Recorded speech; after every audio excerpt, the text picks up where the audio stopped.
Have you ever felt it? That quiet, persistent feeling that the world doesn't quite work the way we're told?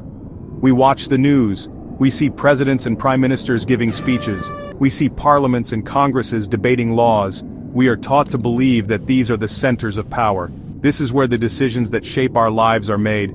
But what if this grand stage, with all its lights and drama, is just a performance? What if the real power operates in the shadows, far from the public eye, pulling strings we never knew existed? The truth is often not loud, but a whisper that you can only hear if you learn to listen very, very carefully. Imagine you are sitting in a grand theater. The play on stage is captivating. The actors are brilliant, their lines delivered with passion and conviction. You are so focused on them that you forget about everything else. You forget about the director who chose the play.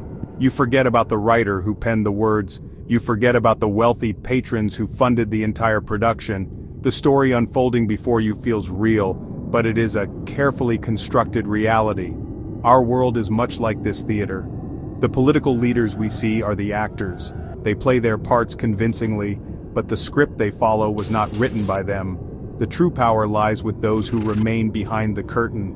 This is not a story of heroes and villains, at least not in the simple way we understand them. It is a story about systems. It's about intricate, interlocking structures of influence that have grown so vast and so complex that they have become a force of nature unto themselves. These systems are not human, but they are built and guided by human hands. They operate on a logic of their own, a logic of profit, control, and self-preservation. To understand who truly runs the world, we must stop looking at the faces on the stage. We must dare to peek behind the velvet curtain into the dimly lit backstage where the real machinery of our world is humming along, silently and ceaselessly. What you will discover is that the world is not governed by ideology or national interest as much as we think. It is governed by a network of immense wealth, hidden knowledge, and shared ambition. This is not a conspiracy theory whispered in dark corners of the internet. It is the observable architecture of modern power hiding in plain sight. It is a reality so profound and so pervasive that once you see its outline, you can never unsee it. The journey to understanding this begins with a single, simple question. If our elected leaders are not truly in charge, then who or what is? We place our faith in democracy. We vote, we protest, we believe our voices matter. And in some ways they do. But the power of a government is often limited by forces far greater than the will of its people. Think of a national leader as the captain of a powerful ship. They can steer the vessel left or right, they can adjust the speed. But they did not build the ship, they do not control the ocean currents, and they certainly do not command the winds. The ship itself, the very structure of our global economy and political system, was designed by others. The currents of international finance and the winds of corporate influence dictate the voyage far more than the captain at the helm. Governments today are caught in a web.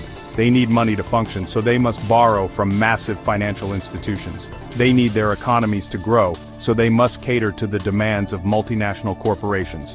These corporations can move their factories, their money, and their jobs from one country to another with the click of a button. This gives them immense leverage. If a government tries to pass a law that a powerful corporation doesn't like, a tax increase, a new environmental regulation, that corporation can threaten to leave. This creates a silent auction, where countries are forced to compete against each other to offer the most favorable conditions for big business.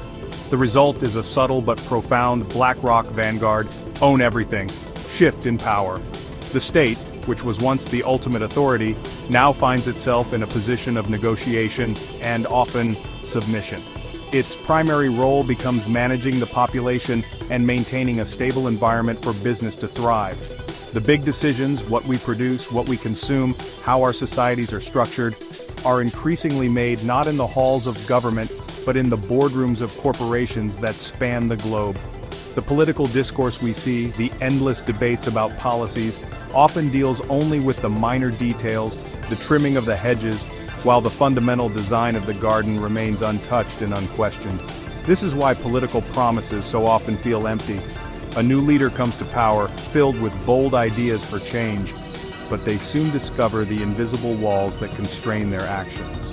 They are bound by international trade agreements they cannot break, by debts they must repay, and by a global financial system they cannot challenge without risking economic collapse. They are actors on a stage, given a certain amount of freedom to improvise their lines, but they must always stick to the plot. The plot is determined by the system, and the system is controlled by those who sit at its very center.